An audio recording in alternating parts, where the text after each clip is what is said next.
Click on New Project. Give it a name, anything you like, and you're good to go.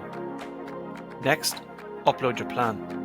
This could be a document or blueprint you need for your project. Once uploaded, it's time to start adding tasks. For this example, let's add tasks to the bathroom section of your plan. Give your task a name and add the relevant details, even upload an image. Need to highlight something in the image? No problem. Use our in-app editing tool to add notes directly to the image. Repeat these steps to create as many tasks as you need.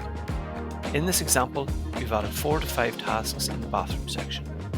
You can also include links to your tasks, whether it's to a website, product reference, or any additional resource your team might need. Once your tasks are ready, save the project. You can easily share them with your team or download a PDF version to send to your client. And that's it. With Site Snap Doc, managing projects has never been easier.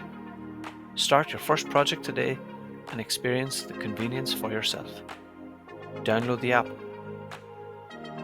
Site Snap Doc.